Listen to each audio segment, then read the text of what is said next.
Değerli müəllimlər, axşamınız xeyir olsun. Deməli, belə bir maraqlı məsələ ilə sizi tanış eləmək istəyirəm. Vaxt itirmədən testin izahına başlayaq.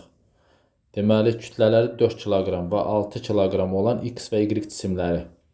Deməli, X cisiminin kütləsi 4 kiloqramdır. 4 kiloqramdır. Y cisiminin kütləsi 6 kiloqramdır.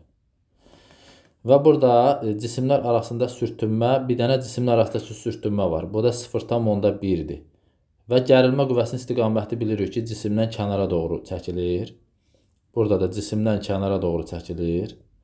İndi burada cisimə təsir edən, cisimin təsir edən qüvvələri çəkək. Birinci altdakı cisimə təsir edən qüvvələri çəkək.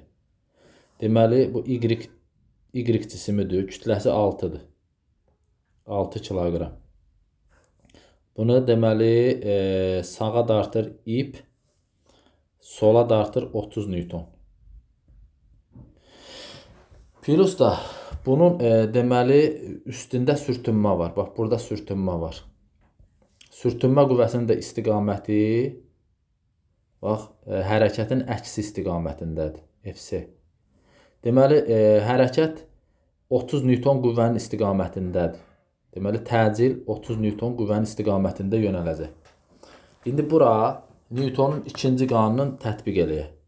Onda nə olacaq? Olacaq 30 minus.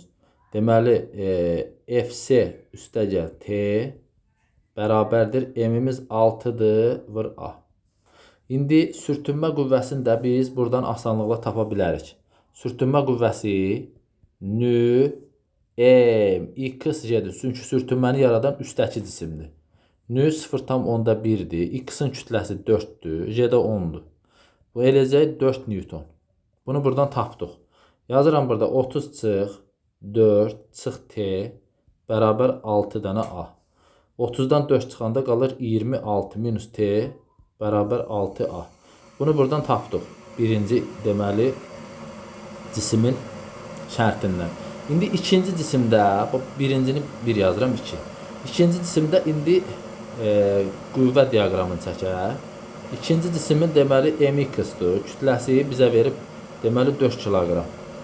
Deməli biz bilirik ki, ipin gərilmə qüvvəsinin istiqaməti də deməli sağadır.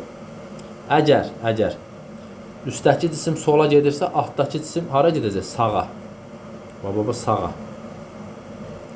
Biz də bilirik ki, Newtonun 3-cü qanununa görə altdakı sürtünmə sağa yönəlirsə, üstdəki sürtünmə deməli sola yönələcək. Bunun da qiymətini tapdıqda 4 Newton. Burada Newtonun 2-ci qanununu tətbiq eləmək olar.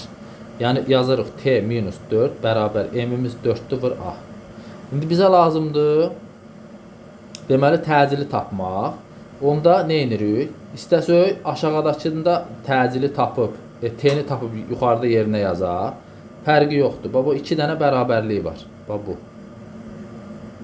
Buradan lap belə də eləyə bilərik. Tənliyi tərəf-tərəfə toplayarıq ki, T-lər geçsin orada. Yəni 26 çıx T-nin üstünə gəlirik. T minus 4 bərabərdir. 6 A ilə də 4 A eləyir 10 dənə A. T-lər getdikcə olacaq 22 bərabərdir 10 dənə A və buradan alıram ki, təcilimiz 2,2 metr bölünmüş saniyənin kvadratıdır.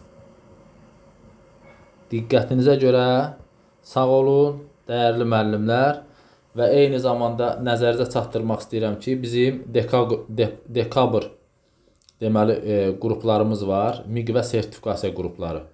Əgər fizikanı dərindən öyrənmək istəyirsinizsə, bizim dərslərimizə qoşula bilərsiniz. Dərslər də həftədə 3 dəfə olmaqla keçirilir.